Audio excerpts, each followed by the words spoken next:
This is the best self-working card trick ever created. If you only have time to learn one trick and you want that trick to amaze everyone and that trick requires no sleight of hand, this is the trick you should learn. So as you can see, the magician would have a prediction on the table, and this will remain in sight the entire time. The magician would then open the box of cards and cleanly take out the deck. He would then spread out the cards and show the spectator that every card in the deck is different. And actually there's a couple of jokers in here which we don't need for the trick, so I'm just going to get rid of these now. And then what the magician would do is split the deck roughly into two piles, and then the magician would take one pile for himself. So let's say I will take this pile here, and the spectator will take the other pile. The magician then tells the spectator that he's going to do a few things and he just wants the spectator to copy him. So firstly, the magician takes his pile and mixes up all the cards as much as he likes. So the spectator takes their pile and also mixes up all of their cards. The magician then says, I'm going to take half my cards, flip them over, and give them to you. So the spectator takes half of their shuffled cards, flips them over, and gives them to the magician. And then the magician instructs the spectator to do what he's doing, which is shuffle them face up into face down. So that's exactly what the spectator does. He shuffles up the cards face up into face down. Everything is squared up, and then the magician says, let's do this one more time. Let's take half the cards, flip them over, and the spectator does the same thing, and then mix them up. So the spectator and magician both do this, and then the magician says we're going to do it one last time. So I'm going to take a random number of shuffled cards, flip them over, and the spectator does the same thing, and they mix up all of the cards. Now you must agree that everything that's going on here is random. The spectator and magician can choose as many cards as they want to mix up, and everything is just clean, fair, and random. The magician then takes back both piles and says he's going to mix both piles together like this. Really burn this image into your head as you can see that all the cards are genuinely being shuffled and mixed together, and there's a random number of face up and face down cards. I'll show you this side of the deck, and I'll also show you this side of the deck here. So as you can see, everything is random and the spectator agrees. But the magician then points to his prediction and says to the spectator that on the underside of the prediction, it says there will be 25 face down cards. The spectator looks confused because they shuffle the cards, they both chose how many they flipped up, how many they flipped down, yet when the magician picks up the cards, he cleanly counts them off one at a time. 1, 2, 3, 4, 5, 6, 7, 8, 9, 10, 11, 12, 13, 14, 15, 16, 17, 18, 19, 20, 21, 22, 23, 24, 25. So the magician's prediction was correct. These cards are then placed to the side or off because they're not needed, and then the magician opens up the prediction one more time and says, I didn't stop there. I also predicted that 10 of the cards will be black cards. So the magician turns the cards over and counts out the black cards. 1, 2, 3, 4, 5, 6, 7, 8, 9, 10. Again, the magician is correct and the spectator's mind is blown. But the magician then says, look, I didn't want to stop there, because if we open up this prediction one more time, it says all of the cards will be clubs. And the spectator splays out all the cards, and he can clearly see that every card here is a club. All of these different cards are clubs.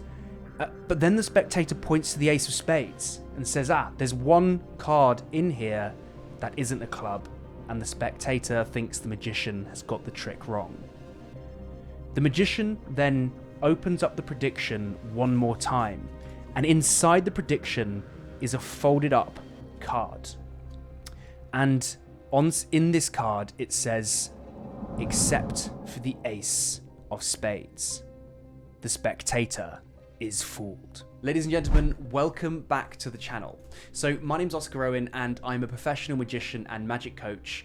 And you're in for a real treat today because this is one of the strongest effects in card magic. And the craziest part of all is this magic trick that I just showed you is 100% self-working. I learned it over 10 years ago when I first started learning magic myself, and I've been performing it ever since, so here's the secret. But first, very quickly, if you want to become an amazing magician, become the life of the party, and learn all of the greatest tricks ever in less than 90 days, then please check out my course, Card Magic Pro. It's the most popular card magic course in the world with over 10,000 students, and it's perfect for beginners who just want to have all of the most powerful magic tricks ever created all in one place. So click the first link in the description to check it out. So ladies and gentlemen, this is one of the strongest magic tricks ever created. Everything I just showed you is 100% self-working. Anyone can do it. It's perfect for beginners. You can learn this in about 5 minutes and it just hits so hard. So how does this actually work? Well, the first thing you want to do is get a piece of paper and write down except the ace of spades on it. And then fold this in half. It doesn't have to be a blank card like this. It can just be a little bit of paper because I assume you probably don't have blank cards lying around. So write except for the ace of spades and then fold that up. The next thing you're then going to do is get a normal A4 bit of paper and fold it up a few times. So essentially we're going to make this thing here. So you fold it up once, you fold it up twice, you fold it up a third time, and you fold it up a fourth time. On the outer side, you say prediction. On the first fold, you're going to say there'll be 25 face down cards. The next time you open it, it's going to say there will be 10 black cards. The next time you open it, it will say all the cards will be clubs. And then what I like to do is then take this and just place it inside one of these little folds here. And we can just fold everything around that final prediction there. And this is ready to go. The actual setup for the trick is very simple. What you're going to do is take 10 black cards, 9 of them will be clubs, and 1 of them will be the ace of spades. So I've got 9 clubs here, and the ace of spades here, and we're just going to mix all of these up. Then what I'm going to do is I'm going to take 15 random red cards, and we're going to mix these with the black cards, and this is kind of what we're going to refer to as the special pile. So we're going to mix up all of these cards here, and this essentially is going to be our prediction. So this perfectly matches this prediction here. We're then going to take one of the jokers, so you need both jokers for this trick as well, and you're going to place one joker on the very top like this, and then the rest of the deck, you're going to place one of the jokers randomly inside here, and place the rest of the cards on top. Now, if we turn over the cards, the special pile is on top, and it's separated by a joker, and then you've got the rest of the normal cards. So here's how the effect works. It's all you need to do. From here on, everything just works. So you're going to turn over the cards when you begin the trick, and you're going to spread them out. And you're basically going to say, look, all of the cards in the deck, they're in a random order. And then you look at the jokers and you just go, oh, and also we don't need the 2 jokers for this trick. So you take out the first joker, and you just put it off to the side, it doesn't really matter. And then you take out the second joker. Now this here is the special pile, and this is the normal set of cards.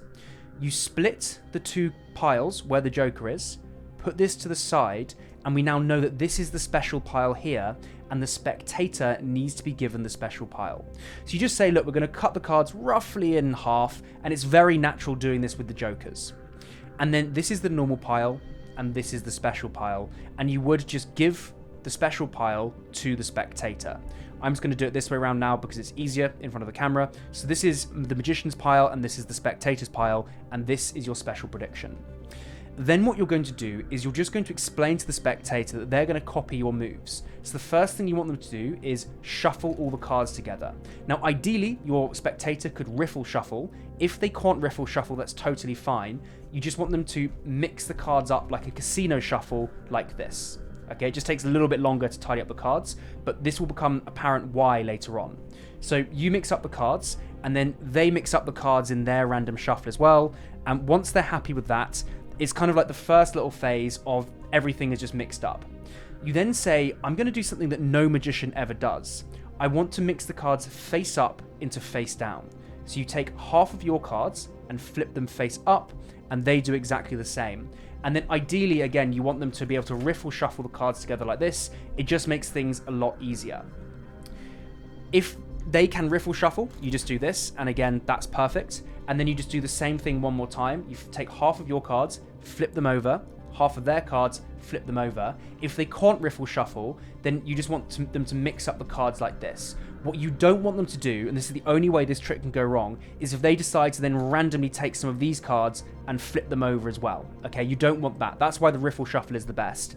And you just want them to basically mix the cards, but keeping the orientation the same, in the sense that there's face up and face down. So you don't want them to basically mix up any more face up and face down cards. So riffling shuffle is the best, but if they can't do that, then it's fine. They can also do this sort of shuffle, so long as they don't now flip cards over. So you can do this as many times as you want. For now, we'll just do it twice like I've just shown you, but you could do this 3, 4, 5 times. The final thing you're going to do is you're going to take back both piles and say that you're going to shuffle the cards together.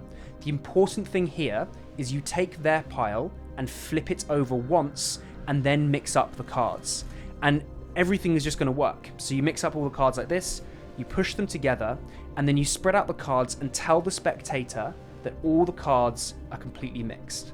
Now, when you spread out the cards, if you can see the ace of spades, as that is part of our prediction, we know that we want this card face down. So if you can see the ace of spades, you just show that all the cards are randomly mixed, and then what you do is you also show the other side and flip the cards over and just show the other side, and now the ace of spades is face down.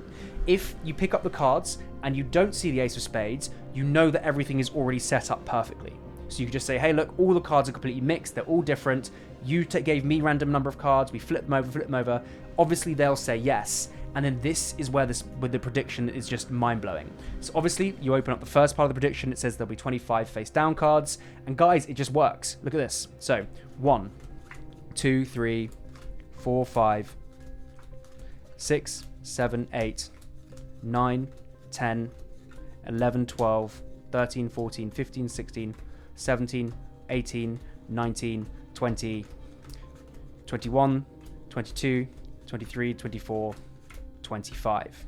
And then I won't bore you to death with all the rest of the prediction, but as you can see, there'll be obviously, well, this is just the pile, so there'll be 10 black cards. That'll be 1, 2, 3, 4, 5, 6, 7, 8, 9, 10, and then all of them will be clubs except for the ace of spades. Now, the final thing I want to mention, and this is actually one of the most important things, is you don't have to predict the ace of spades as the last thing in here. You can have, for example, under your watch, a little message saying, except for the ace of spades. You can have something under your shirt. You can have sneak something into their wallet earlier on and then reveal, except for the ace of spades. So have a lot of fun with how you reveal this last card. It doesn't have to be the prediction that I've shown you here. If you enjoyed that, then you'll love this video here where I teach you one of the strongest self-working card tricks ever.